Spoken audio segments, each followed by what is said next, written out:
이런 능력은 누군가 그들을 단순한 범주에 넣으려고 할 때 흔들리지 않게 도와줍니다. 예를 들어 누군가 당신은 좋은 사람이에요. 아니면 나쁜 사람이에요. 라고 물을 때 그들은 대답할 수 있습니다. 저는 인간입니다. 상황에 따라 때로는 좋고 때로는 그렇지 않아요. 누군가 그들의 성격에서 다른 측면들을 지적해서 모순적이라고 느끼게 하려고 할 때 그들은 말할 수 있습니다. 맞아요. 저는 다른 모든 사람들처럼 복잡해요. 이런 수용은 일종의 내적 평안과 안정을 만들어냅니다. 완벽하거나 100% 일관성 있는 이미지를 유지할 필요가 없을 때, 자신 안의 모순들이 지적될 때 긴장하지 않게 됩니다. 저는 리나라는 여성의 이야기를 기억합니다. 그녀는 자녀를 매우 사랑하는 어머니였지만 때로는 피곤함을 느끼고 자신만의 시간을 갖고 싶어 했습니다. 이것 때문에 죄책감을 느꼈는데 좋은 어머니는 항상 아이와 함께 있고 싶어 해야 한다고 생각했기 때문입니다. 그러던 어느 날 한 친구가 그녀에게 아이를 두고 놀러 가고 싶어 하다니 좋은 어머니가 아니네요 라고 말했습니다. 이 말은 그녀를 깊이 상처 주었고 자신을 의심하기 시작했습니다. 하지만 생각해본 후 린 씨는 자신이 완벽한 어머니의 이미지에 맞추려고 노력하고 있다는 것을 깨달았습니다. 복잡한 감정을 허용하지 않는 이미지 말이죠. 그녀는 아이를 깊이 사랑하면서 동시에 자신만의 시간이 필요하다는 것을 받아들이기 시작했습니다. 이 두 가지는 서로 모순되지 않았습니다. 이런 복잡성을 받아들였을 때 비슷한 비판들은 더 이상 그녀를 상처 주는 힘이 없었습니다. 그녀는 대답할 수 있었습니다. 저는 아이를 사랑하고 또한 에너지를 재충전해서 더 좋은 어머니가 되기 위해 시간이 필요하다는 것도 알고 있어요. 이것은 모순되지 않아요. 이것이 바로 모순을 받아들이는 힘입니다. 완벽하거나 100% 일관성이 있을 필요가 없을 때 다른 사람들이 당신의 성격에서 결점들을 지적하려는 시도에 상처받기 어려워집니다. 융은 또한 무적이 되는 데 있어서 정신적 독립의 역할을 특별히 강조했습니다. 그는 많은 사람들이 다른 사람들에게 정신적으로 의존하는 상태에서 산다고 믿었습니다. 안정감을 느끼기 위해 외부의 승인 확인 지도가 필요한 것이죠. 이런 의존성은 다른 사람들이 악용할 수 있는 약점을 만듭니다. 누군가의 승인이 필요하다면 그들은 그 승인을 주거나 철회함으로써 당신을 통제할 수 있습니다.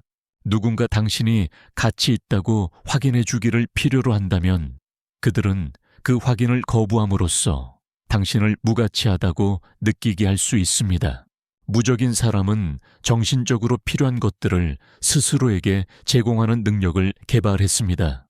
그들은 자신의 가치를 스스로 평가하고 자신의 노력을 스스로 확인하며 다른 사람들의 동의를 구하지 않고도 결정을 내릴 수 있습니다.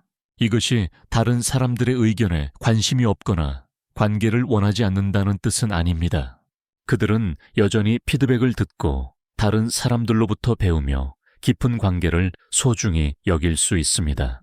하지만 이런 것들에 의존해서 자신에 대해 안정감을 느끼지는 않습니다. 저는 민수라는 예술가를 알고 있습니다. 그는 모든 사람의 칭찬과 높은 평가를 받고 싶어 하며 경력을 시작했습니다. 누군가 그의 작품을 비판할 때마다 무너진 것 같았습니다. 칭찬받을 때마다 흥분했지만 그 수준을 유지할 수 있을지 걱정하기도 했습니다. 그는 지속적인 불안감 속에서 살았고 자신이 잘하고 있는지 알기 위해 항상 다른 사람들의 반응에 의존했습니다. 이것은 그를 괴롭게 했을 뿐만 아니라 작품의 질에도 영향을 미쳤습니다. 자신만의 예술적 비전을 표현하는 대신 항상 다른 사람들을 기쁘게 하려고 노력했기 때문입니다. 그러던 중 오랜 자기 탐구와 연습을 통해 민수 씨는 내적 기준에 따라 자신의 작품을 평가하는 법을 배웠습니다. 다른 사람들이 이해하든 못하든 언제 자신이 진실하고 의미 있는 것을 창조하고 있는지 알아차리는 능력을 개발했습니다. 외부의 칭찬에 더 이상 의존하지 않을 때 그의 작품은 더 강력하고 독특해졌습니다. 그리고 흥미롭게도 모든 사람을 기쁘게 하려고 노력하는 것을 멈췄을 때 실제로 예수를 진정으로 이해하는 사람들로부터 더 많은 인정을 받기 시작했습니다. 더 중요한 것은 그가 더 이상 비판에 상처받지 않게 되었다는 것입니다. 듣고 고려하고 배울 것이 있는지 결정할 수 있었지만 그런 말들이 자신의 가치나 예술적 방향을 결정하도록 하지는 않았습니다. 이것이 바로 정신적 독립의 예입니다. 자신에게 확인과 방향을 제공할 수 있을 때 다른 사람들이 당신의 감정을 조작하거나 통제하려는 시도에 쉽게 조작당하거나 상처받지 않게 됩니다. 윤기 특별히 주목한 또 다른 개념은 인격, 각 개인의 독특한 성격입니다. 그는 모든 사람이 고유한 인격을 가지고 태어나지만 많은 사람들이 이 인격을 진정으로 개발하고 표현하지 않는다고 믿었습니다. 대신 그들은 윤기 페르소나라고 부르는 가면에 따라 살아갑니다. 이는 자신이 연기해야 한다고 생각하는 사회적 역할들입니다. 착한 자녀, 모범 직원, 완벽한 아내 등의 페르소나를 가질 수 있습니다. 이런 페르소나들이 반드시 나쁜 것은 아니지만 사람들이 페르소나를 진정한 자신과 혼동할 때 문제가 생깁니다. 주로 페르소나를 통해 살 때 그 이미지를 위협하는 모든 것에 쉽게 상처받게 됩니다.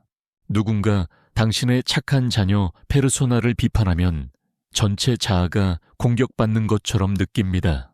누군가 당신의 모범 직원 페르소나를 높이 평가하지 않으면 자신이 아무 가치도 없다고 느낍니다. 무적인 사람은 페르소나와 진정한 인격을 구별하는 법을 배웠습니다. 그들은 페르소나가 특정 상황에서 연기하는 역할일 뿐이지 전체 인간이 아니라는 것을 이해합니다. 누군가 그들의 페르소나를 공격할 때 그들은 전체 자아가 위협받는다고 느끼지 않습니다. 좋아요. 이 역할에서는 기대만큼 잘하지 못했을 수도 있어요.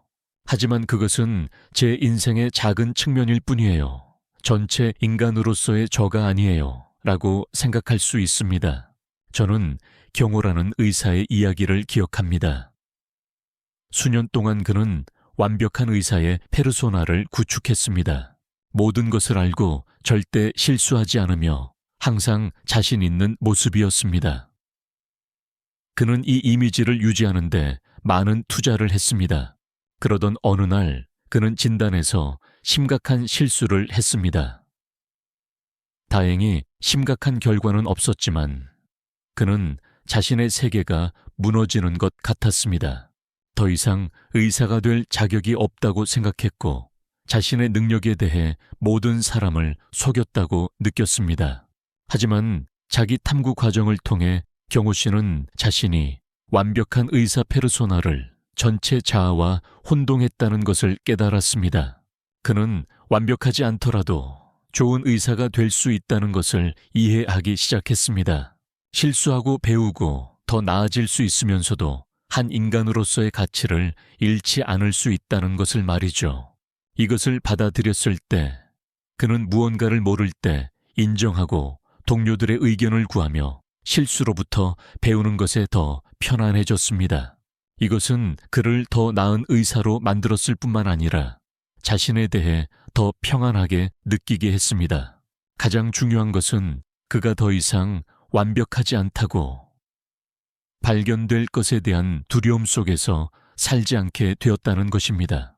누군가 그의 전문적 능력을 비판할 때 그는 객관적으로 고려하고 필요하면 배울 수 있었지만 전체 자아가 공격받는다고 느끼지는 않았습니다. 이것이 바로 페르소나와 진정한 인격을 구별하는 힘입니다. 전체 자아를 어떤 역할이나 이미지와 동일시하지 않을 때 그 역할이나 이미지가 도전받을 때 흔들리지 않을 것입니다. 융은 또한 직관 개발의 중요성에 대해 이야기했습니다. 직접적으로 말해지지 않은 것들을 감지하는 능력 말이죠. 많은 심리적 공격들이 직접적으로 이루어지지 않고 수동적 공격적 행동이나 조작을 통해 이루어집니다. 무적인 사람은 이런 패턴들을 알아차리는 능력을 개발했습니다. 누군가 자신을 조작하려고 하는 것을 감지할 수 있습니다. 심지어 그 조작이 교묘하게 이루어질 때도 말이죠. 예를 들어 그들은 누군가 죄책감 여행을 사용하는 것을 알아차릴 수 있습니다. 죄책감을 느끼게 해서 무언가를 하도록 강요하려는 시도 말이죠.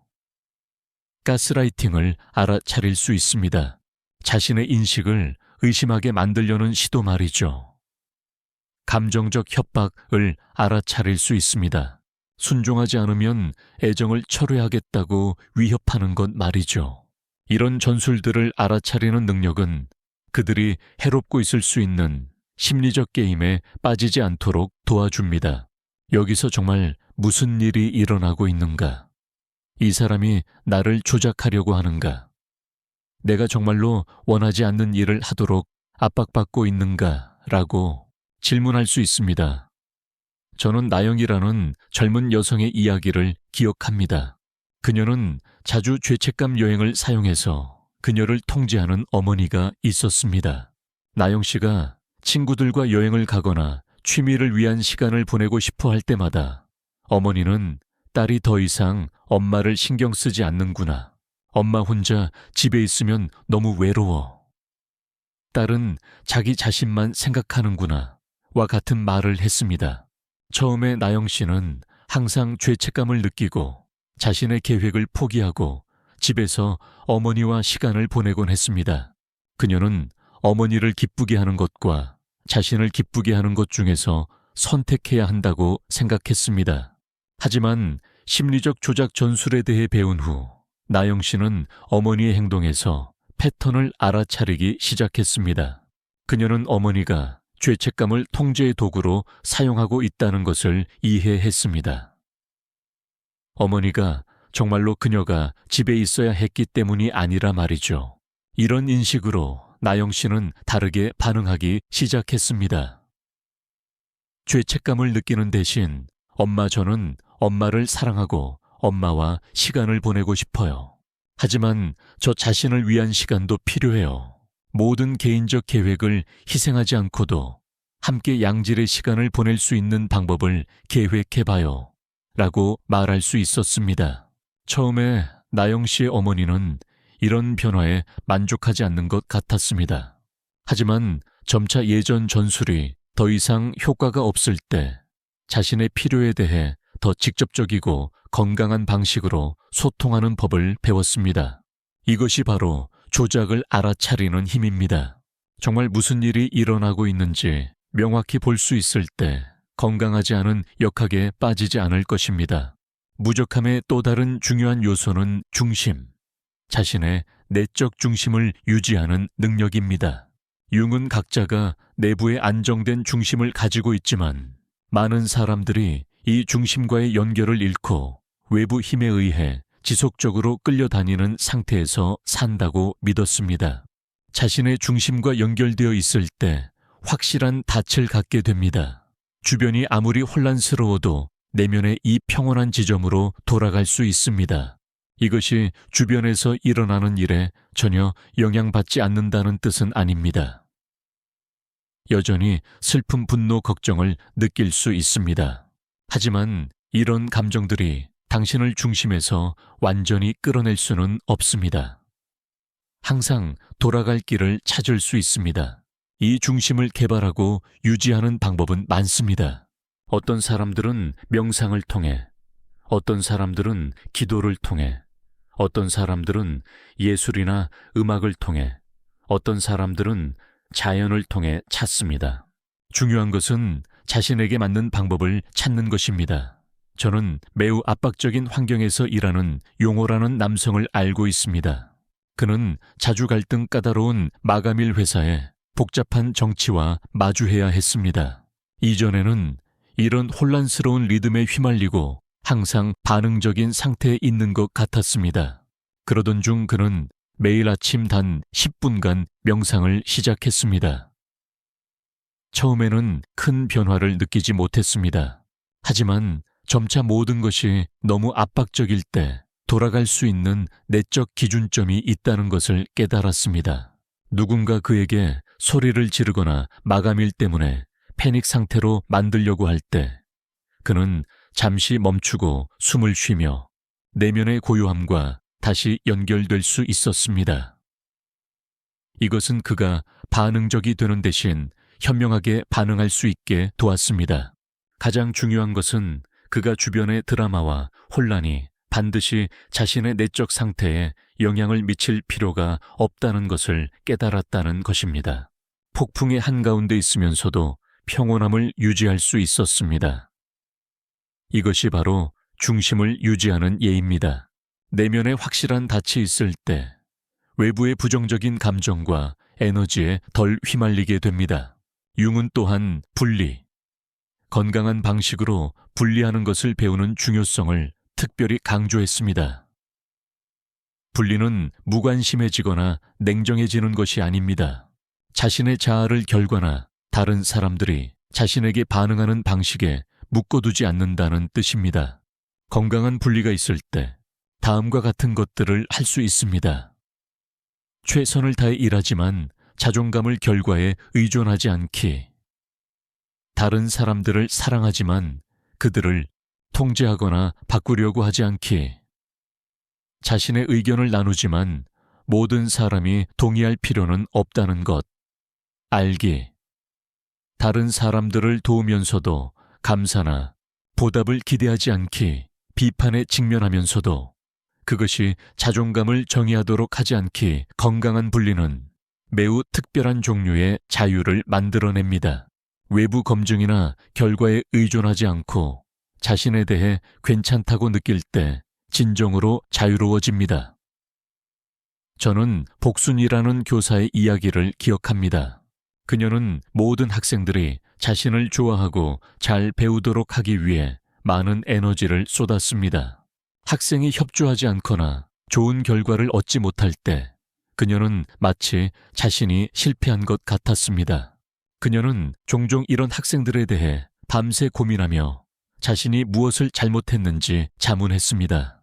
그녀는 지속적인 긴장 상태에서 살았고 학생들의 성공이나 실패가 교사로서 그리고 한 사람으로서의 자신의 가치를 직접적으로 반영한다고 느꼈습니다. 그러던 중 분리에 대해 배우면서 복순 선생님은 자신이 할 수 있는 것만 통제할 수 있고 학생들이 어떻게 반응하거나 어떤 선택을 하는지는 통제할 수 없다는 것을 이해하기 시작했습니다. 그녀는 최선을 다해 가르치고 학생들을 배려하며 가능한 최고의 학습 환경을 만들 수 있었습니다. 하지만 궁극적으로 각 학생은 자신의 학습 여정에 대한 책임을 져야 했습니다. 이런 관점으로 그녀는 학생이 협조하지 않거나 원하는 결과를 얻지 못할 때 더 이상 절망적으로 느끼지 않았습니다. 여전히 관심을 갖고 도우려고 노력했지만 이런 상황들이 자존감에 영향을 미치도록 하지는 않았습니다. 흥미롭게도 모든 학생을 좋아하게 만들려고 필사적으로 노력하는 것을 멈췄을 때 그녀는 더 진실하고 효과적이 되었습니다. 학생들은 이런 진실성을 느낄 수 있었고 실제로 더 잘 반응했습니다. 이것이 분리의 역설입니다. 특정 결과를 달성하려고 과도하게 노력하는 것을 멈출 때 종종 그 결과를 더 자연스럽게 달성하게 됩니다. 마지막으로 융은 진정한 무적함이 전체 자신을 받아들이고 사랑하는 것에서 온다고 믿었습니다. 좋은 부분과 좋지 않은 부분, 성공과 실패 실현된 꿈과 아직 실현되지 않은 꿈 모두를 말이죠. 자신에 대한 무조건적인 사랑이 있을 때 다른 사람들이 당신을 충분하지 않다고 느끼게 하려는 시도는 효과가 없을 것입니다. 당신은 이미 자신이 완벽하지 않다는 것을 알고 있고 그것에 대해 괜찮습니다. 당신은 이미 자신에게 결점이 있다는 것을 알고 있고 그것들을 인간 경험의 일부로 받아들입니다. 이것이 성장하거나 개선하려는 노력을 멈춘다는 뜻은 아닙니다. 하지만 당신의 동기는 현재 상태에 대한 거부감이나 수치심이 아니라 사랑과 잠재력을 표현하고자 하는 욕구에서 나옵니다. 자신을 무조건적으로 사랑할 때 다른 사람들도 무조건적으로 사랑할 능력이 생깁니다. 그들이 다른 누군가가 되어야 받아들일 수 있는 것이 아닙니다. 모든 복잡성과 모순을 가진 그들의 모습 그대로를 보고 여전히 그들을 위한 공간을 만들 수 있습니다. 그리고 이것이 바로 무적함의 궁극적인 형태입니다. 두려움이 아닌 사랑에서 올 때, 결핍이 아닌 풍요에서 인생에 접근할 때, 맞서 싸워야 할 위협이 아닌 인생 여정의 동반자로 모든 사람을 볼 때, 당신을 상처 주거나 조작하려는 시도들은 자연스럽게 튕겨나갈 것입니다. 딱딱하거나 차갑기 때문이 아니라 사랑의 뿌리를 두고 있기 때문입니다. 그리고 윤기 한때 관찰했듯이 사랑은 인간 정신에서 가장 강력한 힘입니다. 그렇다면 이런 무적함을 향한 여정을 어떻게 시작할 수 있을까요? 먼저 자신을 관찰하는 것부터 시작하세요. 언제 자극받거나 방어적이 되는지 주의를 기울이세요. 여기서 정말 무슨 일이 일어나고 있는가? 어떤 콤플렉스가 활성화되고 있는가? 어떤 두려움이 건드려지고 있는가? 라고 질문하세요. 둘째, 건강한 경계를 연습하세요. 작은 상황부터 시작하세요. 죄책감 없이 아니요 라고 말하는 법을 배우세요. 자신의 필요와 원하는 것을 명확하고 존중하는 방식으로 표현하는 법을 배우세요. 셋째, 자신의 그림자를 받아들이는 작업을 하세요. 숨기거나 부정하려고 했던 성격의 측면들을 인정하세요. 통합이 이런 충동들을 행동으로 옮기는 것이 아니라 인간 경험의 일부로 인정하는 것임을 기억하세요. 넷째, 내적 검증 시스템을 개발하세요. 항상 다른 사람들에게 자신의 가치나 결정을 확인받으려고 하는 대신 내적 기준에 따라 자신을 평가하는 연습을 하세요. 다섯째, 분리를 기르세요. 깊이 관심을 가지면서도 자신의 정체성을 결과에 묶어두지 않는 연습을 하세요. 가볍게 잡는 법을 배우세요. 마지막으로, 그리고 가장 중요하게는 자기 연민을 연습하세요. 좋은 친구에게 보여줄 친절함으로 자신을 대하세요. 인간이 된다는 것은 불완전하다는 뜻이고 그것은 완전히 괜찮다는 것을 기억하세요. 무적함을 향한 여정은 딱딱하거나 무감각해지는 것이 아닙니다. 그것은 외부 상황이 당신의 기반을 흔들 수 없을 정도로 자신 안에서 안전해지는 것입니다.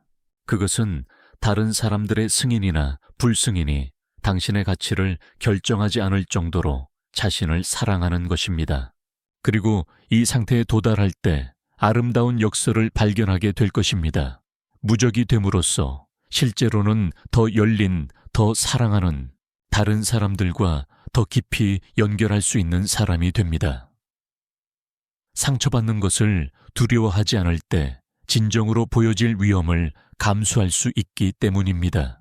이것이 바로 무적함의 마지막 선물입니다. 때로는 진정성을 이해하거나 감사하지 않는 세상에서 진정한 자신이 될 자유입니다. 그리고 이 자유 속에서 아무도 당신에게서 빼앗을 수 없는 평화를 찾을 것입니다. 저는 화영이라는 친구의 이야기를 기억합니다. 그녀는 매우 친절한 사람이었고 항상 다른 사람들을 도울 준비가 되어 있었습니다. 하지만 거절하는 법을 몰랐기 때문에 자주 이용당했습니다. 동료들은 종종 그녀에게 일을 떠넘겼고 친구들은 자신들이 하기 싫은 일들을 그녀에게 부탁했으며 가족들은 그녀를 항상 준비된 ATM처럼 여겼습니다. 화영 씨는 지쳐있고 이용당한다고 느꼈지만 모든 사람과의 관계를 손상시키지 않으면서 어떻게 상황을 바꿀 수 있을지 몰랐습니다. 결국 자기 탐구 과정을 통해 그녀는 경계 설정이 이기적인 것이 아니라 자신의 정신 건강과 건강한 관계를 위해 필요한 것이라는 것을 깨달았습니다.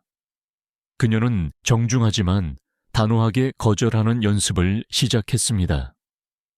도움이 필요하다는 것을 이해하지만 지금은 그것을 할 수 없습니다. 도와드리고 싶지만 이미 다른 계획이 있습니다. 그것은 제 능력 밖의 일입니다. 처음에는 일부 사람들이 그녀의 변화에 놀라고 심지어 약간 불만스러워하는 것 같았습니다. 하지만 점차 그들은 그녀의 경계를 존중하는 법을 배웠습니다. 흥미롭게도 진정으로 그녀를 아끼는 사람들은 오히려 그녀의 새로운 진실성과 자존감을 높이 평가했습니다. 더 중요한 것은 화영 씨가 더 이상 화나고 이용당한다고 느끼지 않게 되었다는 것입니다. 누군가를 도울 때 그것은 의무감 때문이 아니라 정말로 도움을 주고 싶어서였습니다. 이것은 도움을 주는 행위를 훨씬 더 의미 있고 즐겁게 만들었습니다. 이것이 바로 경계 설정의 힘입니다. 그것은 당신을 이용당하지 않도록 보호할 뿐만 아니라 두려움이나 의무감이 아닌 상호 존중에 기반한 관계를 구축하는 데 도움이 됩니다. 융은 또한 무적함의 또 다른 측면을 강조했습니다. 자신의 것과 자신의 것이 아닌 것을 구별하는 능력입니다. 이것은 간단해 보이지만 실제로 많은 사람들이 이것의 어려움을 겪습니다. 예를 들어 누군가 당신에게 화를 낼 때 그것이 당신의 잘못인가요? 누군가 당신과 이야기한 후 슬퍼할 때 당신은 그들을 기쁘게 만들 책임이 있나요? 누군가 당신의 결정을 좋아하지 않을 때 당신은 그 결정을 바꿔야 하나요? 무적인 사람은 다른 사람들의 감정과 반응이 그들 자신의 것이지 자신의 것이 아니라는 것을 이해합니다. 물론 당신이 정말로 잘못한 일이 있다면 책임을 지고 사과해야 합니다. 하지만 당신은 다른 모든 사람의 감정에 대해 책임질 수도 없고 그래서도 안 됩니다. 저는 란이라는 어머니의 이야기를 기억합니다. 그녀는 이미 성인이 된 딸이 있었는데 딸은 자신의 인생 문제들을 모두 어머니 탓으로 돌리는 경향이 있었습니다. 인생이 뜻대로 되지 않을 때마다 집에 전화해서 엄마가 저를 제대로 키우지 않았어요. 제가 불행한 것은 엄마 때문이에요. 엄마가 더 좋은 어머니였다면 저는 이렇지 않았을 거예요. 와 같은 말들을 했습니다. 란 씨는 처음에는 항상 죄책감을 느끼고 딸에게 돈을 주거나 딸 대신 일을 해주거나 계속 사과하는 것으로 보상하려고 했습니다. 하지만 그녀가 무엇을 하든 딸은 계속해서 어머니를 탓했습니다.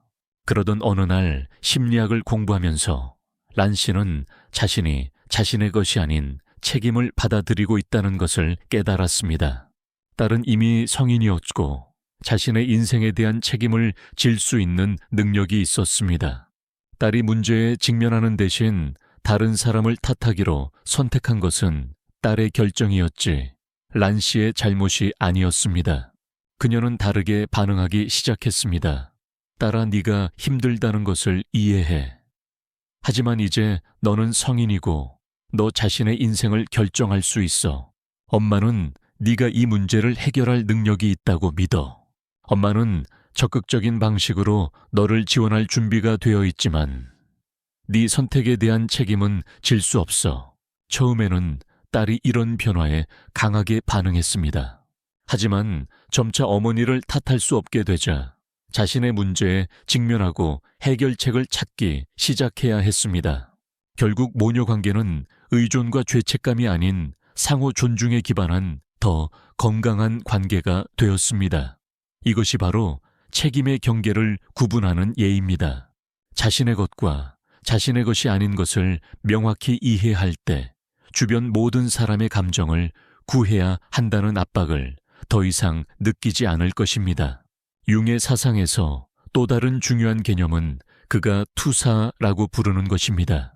이것은 우리가 무의식적으로 자신의 측면들, 특히 자신 안에서 인정하지 않는 측면들을 다른 사람들에게 투사하는 현상입니다. 예를 들어 거절당하는 것에 대한 깊은 두려움이 있지만 이를 인정하지 않는다면 그 두려움을 다른 사람들에게 투사할 수 있습니다. 모든 사람이 당신을 판단하고 있다고 생각하거나, 모든 사람이 당신을 좋아하지 않는다고 생각하거나, 모든 사람이 당신을 거절할 준비를 하고 있다고 생각할 수 있습니다. 하지만 실제로는 그것이 당신이 밖으로 투사하고 있는 내면의 두려움일 수 있습니다. 무적인 사람은 자신이 언제 투사하고 있는지 알아차리는 법을 배웠습니다.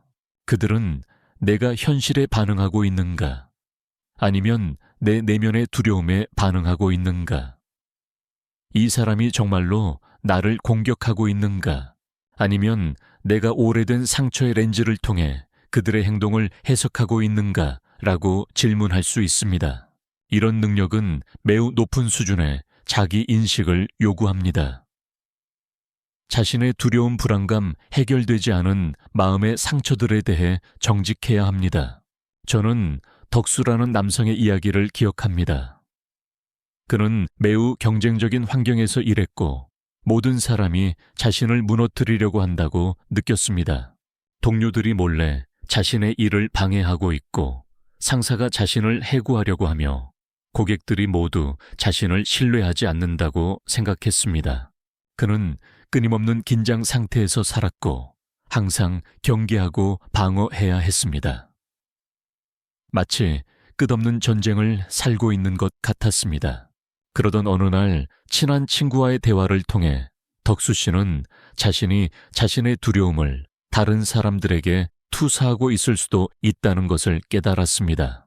그는 충분히 유능하지 않다는 두려움 자신의 위치에 합당하지 않다는 두려움 실패에 대한 두려움을 가지고 있었습니다. 그리고 이 두려움이 다른 사람들의 모든 행동을 위협으로 해석하게 만들었습니다. 외부의 적들과 싸우려고 노력하는 대신 내면의 두려움과 함께 일하기 시작했을 때 모든 것이 변하기 시작했습니다. 그는 대부분의 동료들이 실제로는 단지 자신의 일에 집중하고 있을 뿐이라는 것을 깨달았습니다. 상사는 실제로 그의 업무 성과에 꽤 만족했습니다. 그리고 고객들은 단지 좋은 제품을 받기만 원했지 그를 비판하려는 것이 아니었습니다. 두려움을 다른 사람들에게 투사하는 것을 멈췄을 때 그는 현실을 더 명확하게 보기 시작했습니다. 그리고 더 이상 지속적인 방어 상태에서 살지 않을 때 그는 더 친근하고 협력적이 되었습니다. 이것은 긍정적인 순환을 만들어냈습니다. 덜 방어적일수록 사람들이 더 환영했고 더 환영받을수록 덜 방어적일 필요가 있었습니다. 이것이 바로 투사를 멈추는 힘입니다. 다른 사람들을 내면의 두려움의 반영이 아닌 그들 본래의 모습으로 볼 수 있을 때 그들과 더 진실하고 효과적으로 상호작용할 수 있습니다. 융은 또한 그가 초월 기능이라고 부르는 것의 중요성에 대해 이야기했습니다. 이는 단순한 이분법적 판단을 넘어서서 더 복잡한 전체 그림을 볼 수 있는 능력입니다. 일상생활에서 우리는 모든 것을 대립하는 쌍으로 분류하는 경향이 있습니다. 좋음, 나쁨, 옳음, 그름 내게, 좋음 내게, 나쁨. 하지만 현실은 종종 훨씬 더 복잡합니다. 한 사건이 긍정적인 측면과 부정적인 측면을 모두 가질 수 있습니다. 한 사람이 좋은 행동과 그렇지 않은 행동을 모두 할 수 있습니다. 무적인 사람은 이런 복잡성을 볼 수 있는 능력을 개발했습니다. 그들은 극단적인 관점이나 단순한 판단에 쉽게 자극받지 않습니다. 모호하거나 모순적인 상황에 직면했을 때도 평정심을 유지할 수 있습니다. 예를 들어 누군가 그들을 비판할 때 즉시 분노나 자기 변호로 반응하는 대신 생각할 수 있습니다. 이 사람이 힘든 하루를 보내고 있어서 내게 화풀이를 하고 있을 수도 있다. 또는 그들이 고려해 볼 만한 합리적인 관점을 가지고 있을 수도 있다. 또는 이 둘의 조합일 수도 있다. 이런 접근 방식으로 그들은 감정의 소용돌이에 휘말리지 않고 현명하게 반응할 수 있습니다. 저는 미영이라는 교사의 이야기를 기억합니다. 그녀는 중학교에서 가르쳤는데 민호라는 학생이 항상 수업을 방해했습니다. 민호는 종종 그녀에게 무례한 말을 했고 숙제를 하지 않았으며 다른 학생들을 괴롭혔습니다. 처음에 미영 선생님은 민호에게 화나고 실망했습니다. 그녀는 그 아이가 버릇없고 희망이 없다고 생각했습니다. 하지만 나중에 민호의 가정 상황에 대해 더 알게 되었고 그 아이가 부모님의 이혼으로 힘든 시기를 보내고 있다는 것을 알았습니다. 민호를 단순히 문제아로만 보는 대신 미영 선생님은 그를 고통받고 있지만 그 고통을 표현하는 방법을 모르는 아이로 보기 시작했습니다. 이것이 그의 부적절한 행동을 받아들인다는 뜻은 아니었지만 분노가 아닌 이해의 자리에서 반응할 수 있게 했습니다. 그녀는 민호와 명확한 경계를 설정하기 시작했지만 동시에 관심도 보였습니다. 그를 맞서 싸워야 할 나쁜 아이의 역할에 넣지 않고 지도가 필요한 아이로 보았습니다. 점차 인내심과 이해심으로 민호의 행동이 개선되기 시작했습니다. 이것이 바로 초월 기능의 예입니다. 이 학생은 나쁘고 나는 그와 싸워야 한다. 는 사고에 갇히는 대신 미영 선생님은 더 복잡한 그림을 보고 적절하게 반응할 수 있었습니다. 이런 능력은 특히 관계에서 중요합니다. 사람들이 절대적으로 좋은 사람이나 나쁜 사람이 아니라 복잡한 감정 동기, 상황을 가진 인간이라는 것을 볼 수 있을 때 그들의 행동에 덜 상처받고 더 효과적으로 상호작용할 수 있습니다. 융은 또한 감정지능 개발의 중요성을 특별히 강조했습니다. 자신의 감정을 이해하고 관리하는 능력뿐만 아니라 다른 사람들의 감정을 인식하는 능력 말입니다. 많은 사람들이 무적이 된다는 것이 감정이 없거나 감정에 영향받지 않는다는 뜻이라고 생각합니다. 하지만 실제로는 그 반대입니다. 무적인 사람은 매우 풍부한 감정적 삶을 가지고 있지만 자신의 감정과 건강한 관계를 맺고 있습니다. 그들은 감정이 정보이지 명령이 아니라는 것을 이해합니다. 화가 날 때 그들은 인식할 수 있습니다. 나는 화가 나고 있다. 무엇이 나를 이렇게 느끼게 하는가? 이 감정이 나에게 무엇을 말하려고 하는가? 감정이 행동을 지배하도록 하는 대신 그들은 감정을 자신과 상황을 더 잘 이해하는 나침반으로 사용합니다. 예를 들어 누군가 당신을 상처 주는 말을 할 때 즉시 반응하는 대신 잠시 멈추고 스스로에게 물어볼 수 있습니다. 왜 나는 상처받고 있는가? 이것이 내 어떤 두려움을 건드렸는가? 내가 인정하고 싶지 않은 진실의 일부가 있는 것인가? 아니면 이것은 단지 화난 사람의 말이고 내에 대한 진실을 실제로 반영하지 않는 것인가? 이런 방식으로 감정은 자제력을 잃게 하는 것이 아니라 자기 이해에 의해 도구가 됩니다. 저는 혜영이라는 여성을 알고 있습니다. 그녀는 남편이 직장 스트레스를 받을 때 종종 거친 말을 하는 남편이 있었습니다. 이전에는 남편이 듣기 싫은 말을 할 때마다 혜영 씨는 깊이 상처받고 침묵하거나 울면서 반응했습니다. 하지만 자신의 감정을 관찰하는 법을 배운 후 그녀는 패턴을 알아차리기 시작했습니다. 남편의 말 중 그녀를 가장 상처 주는 것들은 보통 충분하지 않다는 그녀의 깊은 두려움을 건드리는 것들이었습니다. 남편이 화가 나서 당신은 아무것도 이해하지 못해 라고 말할 때 이것은 어린 시절부터 바보라고 여겨질까봐 두려워했던 그녀의 두려움을 자극했습니다. 이것을 이해했을 때 그녀는 남편의 스트레스 상황에서의 말과 자신에 대한 진실을 분리할 수 있었습니다. 그녀는 말할 수 있었습니다.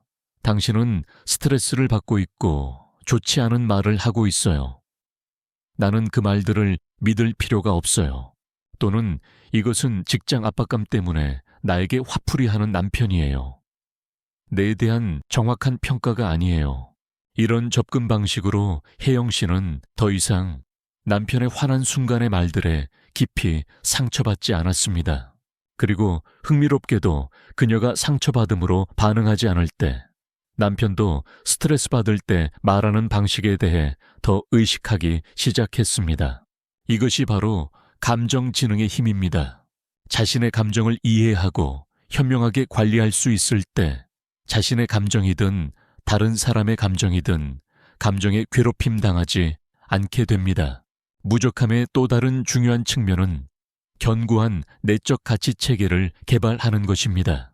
자신이 무엇을 믿는지, 무엇을 대표하는지 명확히 알 때 다른 사람들이 당신을 흔들려는 시도는 덜 효과적이 됩니다. 융은 각자가 외부에서 강요된 가치들을 단순히 받아들이는 대신 자신만의 가치 체계를 탐구하고 구축해야 한다고 믿었습니다. 이것이 모든 사회적 가치를 거부한다는 뜻은 아니라 사고와 경험의 과정을 거쳐 어떤 가치들이 진정으로 자신에게 맞는지 결정한다는 뜻입니다. 견고한 가치 체계를 가질 때 방향을 제시하는 내적 나침반을 갖게 됩니다. 주변이 아무리 시끄러워도 다른 사람들이 당신의 가치에 반하는 일을 하도록 아무리 설득하려 해도 어떤 방향으로 가야 할지 알고 있습니다. 저는 준호라는 젊은 사업가의 이야기를 기억합니다. 그는 큰 이익을 가져다 줄 수 있는 사업 프로젝트에 참여할 기회가 있었지만 그 프로젝트는 광고만큼 품질이 좋지 않다는 것을 알고 있는 제품을 판매하는 것과 관련이 있었습니다. 주변의 많은 사람들이 그에게 참여하라고 조언했습니다. 사업이 이렇게 돌아가는 거야. 아무도 완벽하지 않아.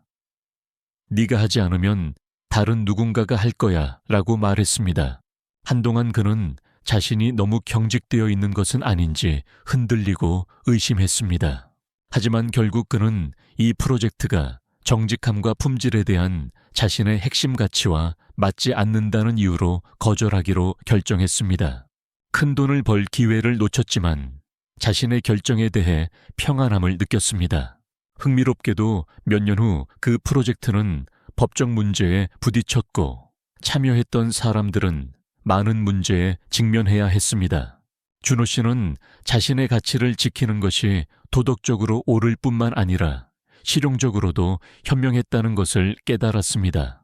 더 중요한 것은 이 경험을 통해 그가 견고한 가치 체계를 가질 때 결정을 내리는 것이 훨씬 쉬워진다는 것을 배웠다는 것입니다.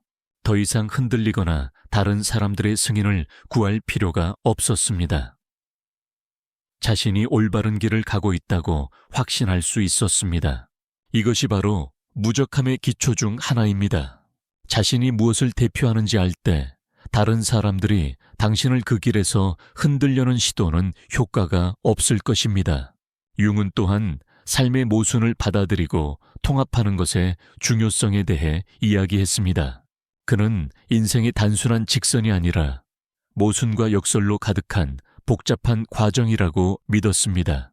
예를 들어 누군가를 사랑하면서 동시에 그들에게 화가 날 수 있습니다. 성공을 원하면서 동시에 성공을 두려워할 수 있습니다. 독립을 갈망하면서 동시에 다른 사람들과의 연결을 원할 수 있습니다. 많은 사람들이 이런 모순들의 불편함을 느끼고 한쪽을 선택하고 다른 쪽을 부정함으로써 그것들을 제거하려고 합니다. 하지만 융은 이것이 현명하지 않을 뿐만 아니라 장기적으로 실현 가능하지도 않다고 생각했습니다. 무적인 사람은 이런 모순들을 받아들이고 함께 사는 법을 배웠습니다. 그들은 인간이 다양한 측면을 가진 복잡한 존재라는 것을 이해하며 이것이 정상적이라는 것을 알고 있습니다.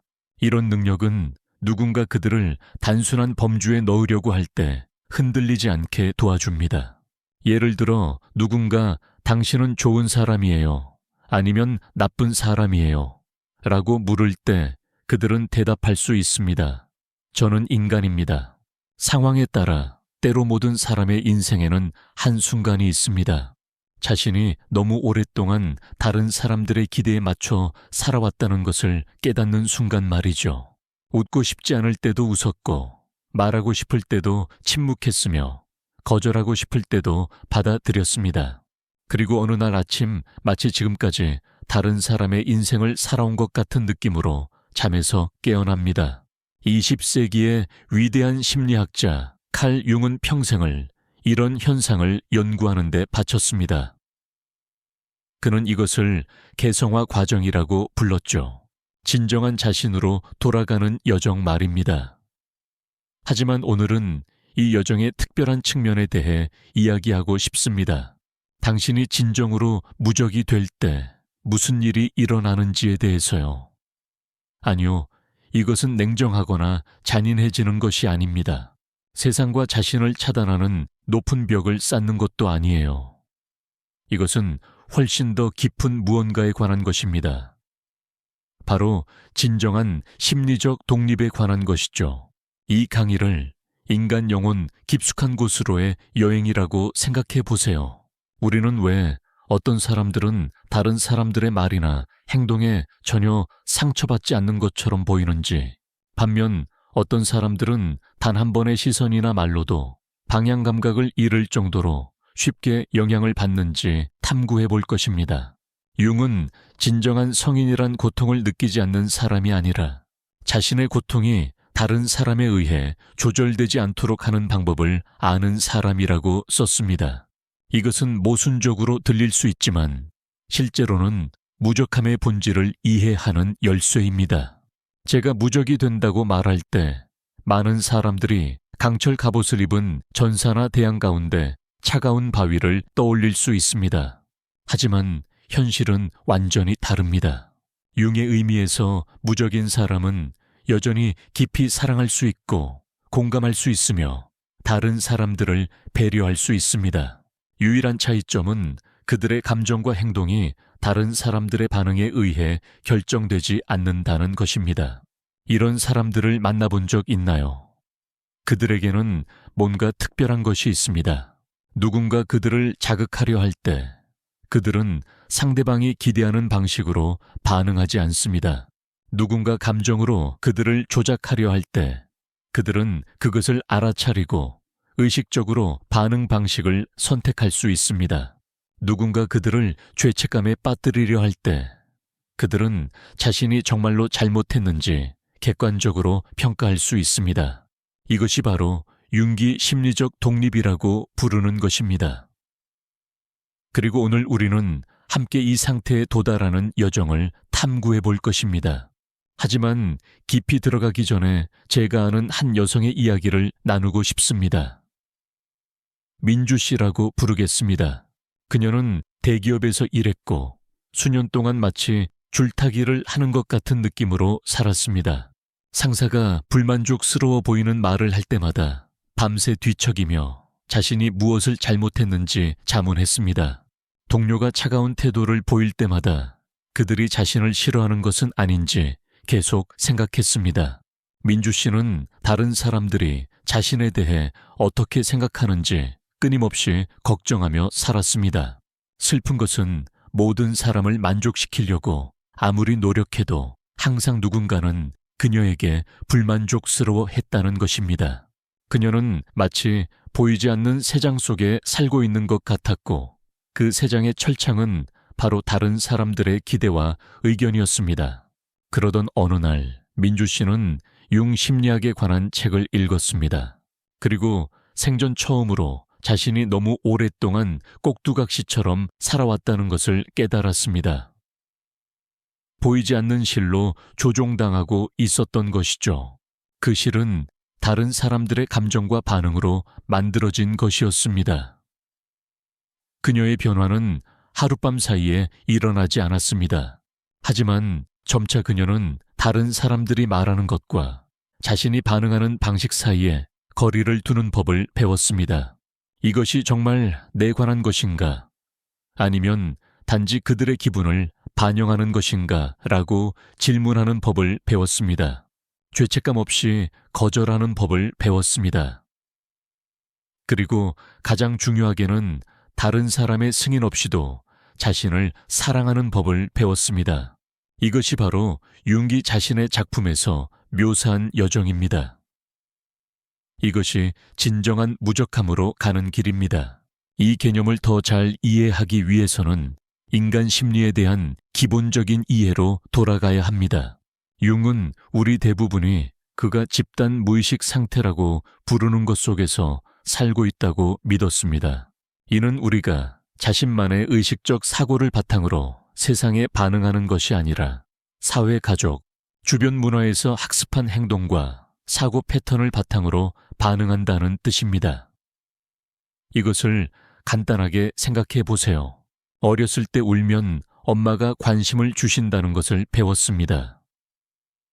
웃으면 사람들이 착하다고 칭찬했습니다. 조용히 있으면 평온하게 있을 수 있었습니다. 이런 교훈들이 점차 자동 반응 시스템의 일부가 되었습니다. 문제는 성인이 되어서도 이런 반응 패턴들이 여전히 남아있다는 것입니다. 현재 상황에 더 이상 적합하지 않더라도 말이죠.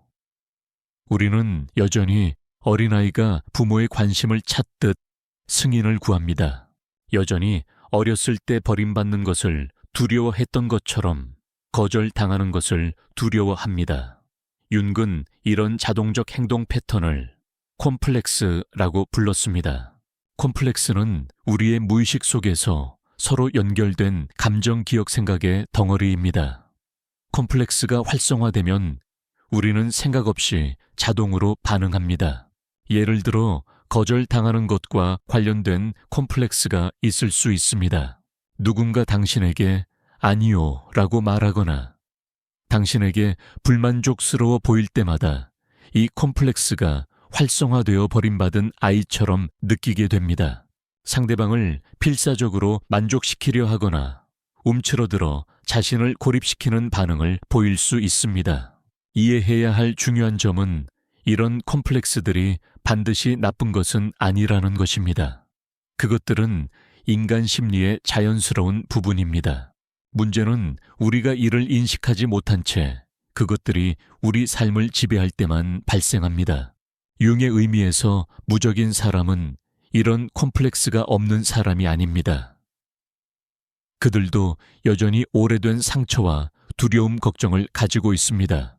차이점은 그들이 콤플렉스가 활성화되는 것을 알아차리고 콤플렉스에 지배당하는 대신 반응 방식을 선택할 수 있다는 것입니다. 민주 씨의 이야기로 돌아가 보겠습니다. 자기 탐구 과정에서 그녀는 자신이 인정받지 못하는 것과 관련된 강한 콤플렉스를 가지고 있다는 것을 깨달았습니다. 이 콤플렉스는 어린 시절에 뿌리를 두고 있었습니다. 부모님이 항상 높은 기대를 하셨고 그들이 원하는 것을 달성했을 때만 사랑을 표현하셨던 것이죠. 이것을 이해했을 때 그녀는 회사에서 이 콤플렉스가 활성화되는 순간들을 알아차리기 시작했습니다.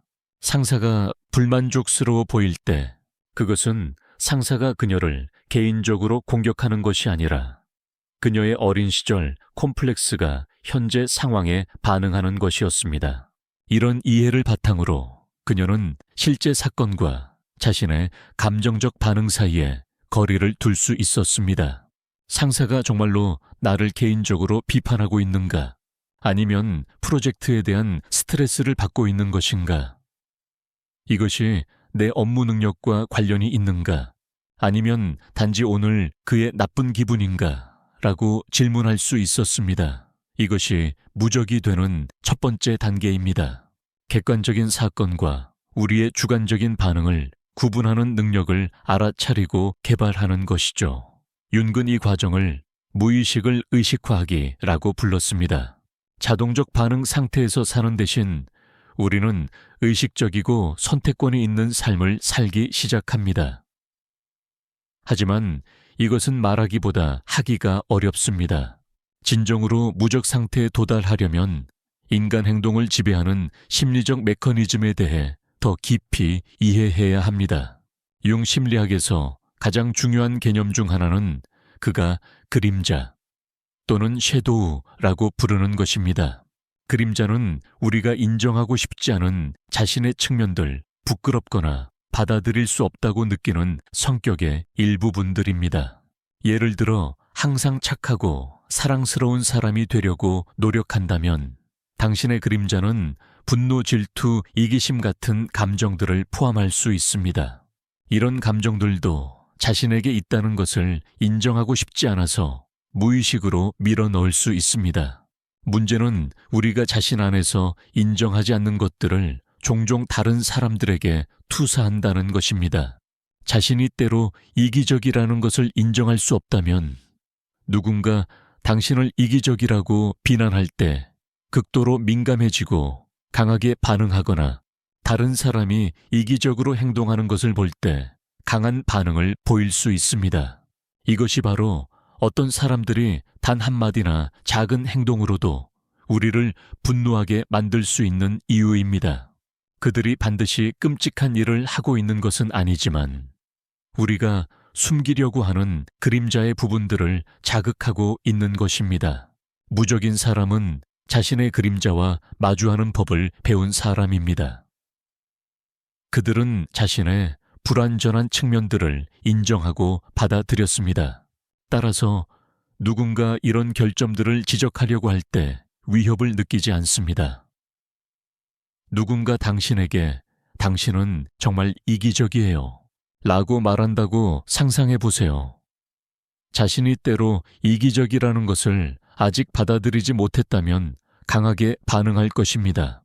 화를 내거나 변명하거나 죄책감을 느낄 수 있습니다. 하지만 맞습니다. 때로는 다른 모든 사람들처럼 이기적인 행동을 한다는 것을 받아들였다면 그 말은 당신을 흔들 힘이 없을 것입니다. 침착하게 반응할 수 있습니다. 그럴 수도 있겠네요. 그것에 대해 생각해 보겠습니다. 또는 이 상황에서는 그렇지 않다고 생각하지만 의견을 나눠주셔서 감사합니다. 또는 심지어 그럴 수도 있죠. 때로 이기적이지 않은 사람이 어디 있겠어요. 당신이 더 이상 자신에 대한 완벽한 이미지를 보호하려고 노력하지 않을 때 기적적인 일이 일어납니다.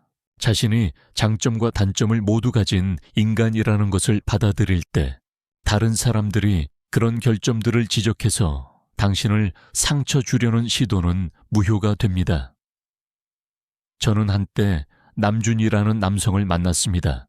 그는 성공한 사업가였지만 이전에는 항상 다른 사람들이 자신이 생각만큼 똑똑하지 않다는 것을 발견할까봐 두려워하며 살았다고 말했습니다. 그는 항상 자신이 사기꾼 같다고 느꼈고 누군가 어려운 질문을 하거나 자신의 실수를 지적할 때마다 마치 가면이 벗겨지는 것 같았다고 했습니다.